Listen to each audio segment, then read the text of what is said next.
Good morning. My name is Jack Dorsey, and we are joining you live from Twitter headquarters in San Francisco.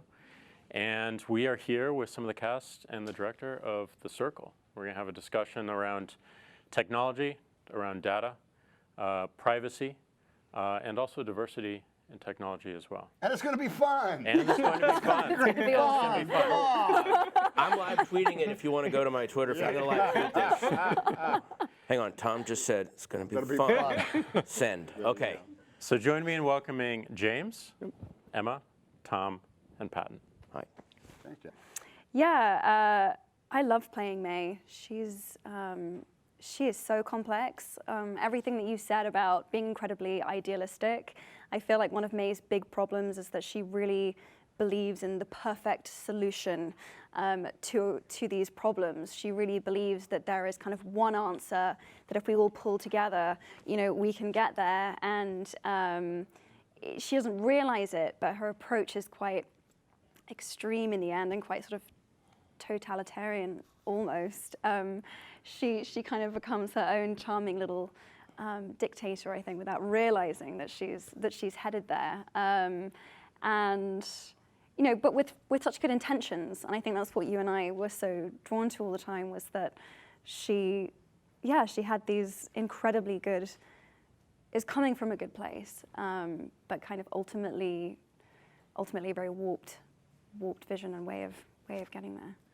She definitely comes from a generation who aspire to be disruptors. Yeah. Right, and I think we generally see that as a good thing. Disruption can disrupt the status quo, but we've also clearly seen in the past year how people can come in from a different industry and affect the world negatively in politics, whatever it is, and disrupt things, and it doesn't always work out the way we think it is. That's certainly the case for May, but she does have good intentions. She's very idealistic. Yeah.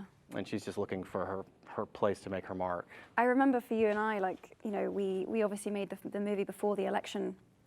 And Oh yeah, remember that. Yeah, I remember that. Yeah. But that watching the election, we were like, wow, it feels like everything that we're touching on in this movie is playing out in front of our eyes, you know, just months after we you know, called cut and wrapped on that movie. And that was really remarkable for me. I felt like, you know, life, art, reality, all kind of coming together, and I think There's stuff that we predicted that I really wish we hadn't predicted accurately. Yeah. I wish we'd gotten way more stuff wrong. Yeah, that would have been nice. You know, I made this old movie when you were very young. You might have seen it when your parents went out. When I was a fetus. Well, you might have, like, Mom and Dad are going out. We've rented You've Got Mail, so you can watch it again. Oh, stop it! I love that I don't know how old you are.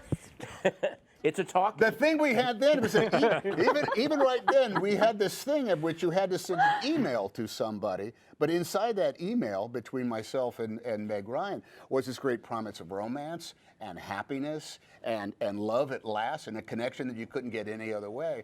But it was old technology. You had to send an email, and it was also based on anonymity.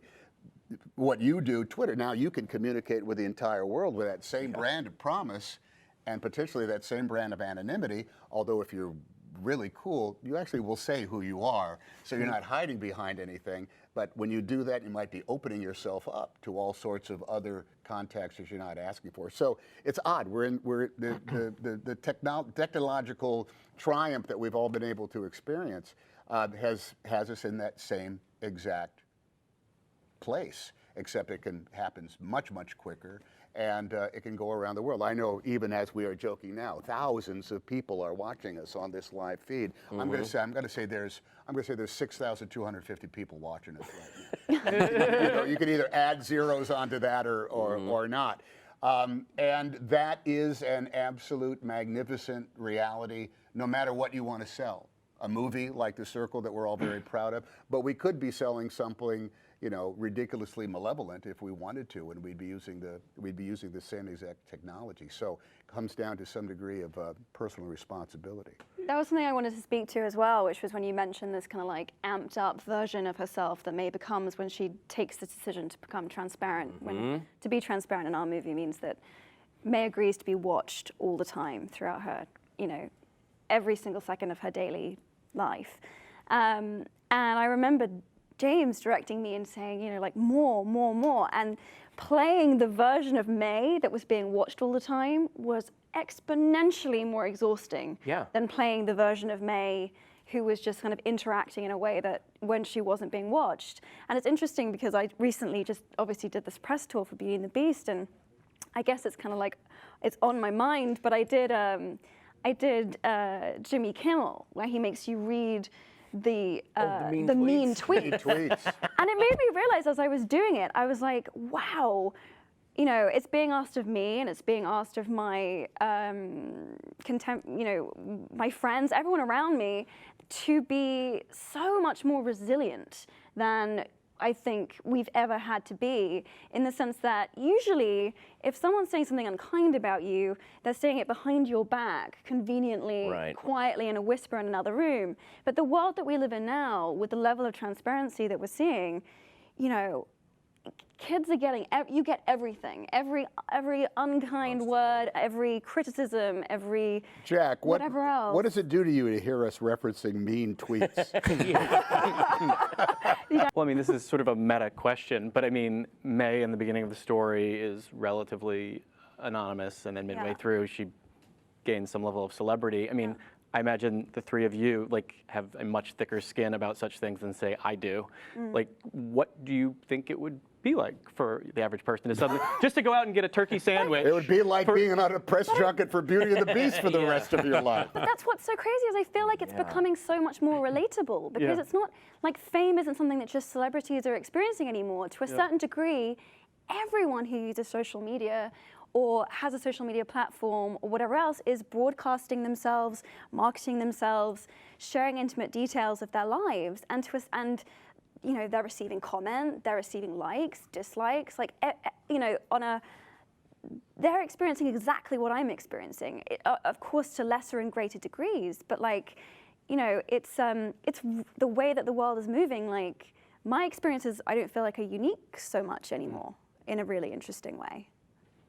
Yeah, fame isn't really being achieved anymore, it's being inflicted on people. I mean, really, there's people that fame is just being inflicted on because of social media. You can sort of decide to be famous now. Yeah, you can just go, I'm going to be famous tomorrow. Yeah. And it's very, very easy. And I have to ask you really quickly one thing. hit me. Has anyone ever got back to you about whether or not they have found a missing glove? You know? This is how Tom uses his social media.